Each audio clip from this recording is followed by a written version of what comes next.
leaders are shedding light on how eminent domain has allowed LA and other cities across the country to rob the working class of their property to build sports stadiums. I'm Yoonj Kim, and this is MTV News Need to Know. The recently released documentary, The Dark History of Dodger Stadium, highlights the work of a group of activists who hope to reverse damage from the racist policies that were used to build the Dodgers baseball stadium in Los Angeles. Though that happened 60 years ago, the organization Buried Under the Blue is seeking justice for other communities impacted by arena construction today. In the 1950s, the city of Los Angeles took over 352 acres of land in three barrios called Palo Verde, Bishop, and La Loma, all in the Chavez Ravine, uprooting thousands of Mexican Americans. By deeming these neighborhoods slums and promising to build public housing, officials were able to obtain most of that land through eminent domain. However, those housing plans were later scrapped when a new mayor was elected, and the land then helped lure the Brooklyn Dodgers team to relocate to LA. The residents of those neighborhoods, which reportedly were not slums, but rather close-knit working-class communities, fought tooth and nail to stay.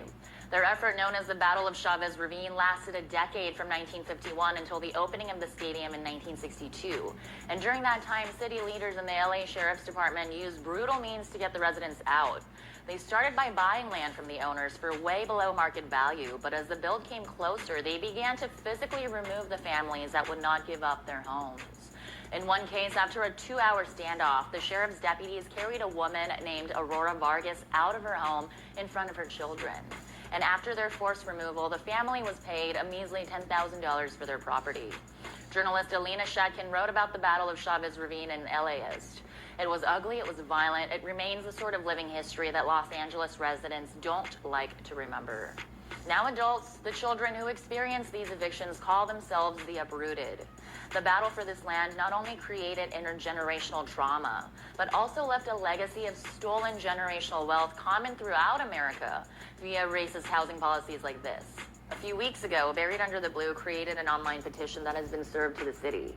Their demands include a public apology and reparations for the homeowners and renters who were displaced.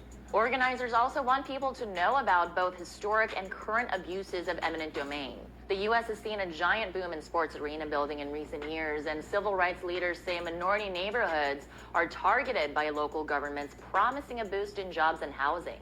Yet examples in other major cities prove that minority communities are negatively impacted by stadiums. For example, in Washington, D.C., 16 properties were seized through eminent domain in a predominantly black neighborhood to make way for the Nationals baseball stadium in 2008. And in Texas, the lives of many Arlington homeowners and renters were turned upside down after 162 properties were acquired in order to build the Dallas Cowboys AT&T Stadium in 2009. This practice by local governments continues with near immediate economic consequences. In Inglewood, California, a working-class, historically black and Latinx community, a new Clippers arena called the Intuit Dome broke ground last year. The land was obtained through eminent domain, and critics claim it was meant for public housing, but it was instead given to a private company for the construction, promising an economic boost through tourism and job creation. In the meantime, Inglewood home prices have increased nearly 84%. Average monthly costs for renters, who make up the majority of the community, have increased by over $600 a month because of the gentrification from this massive development and others.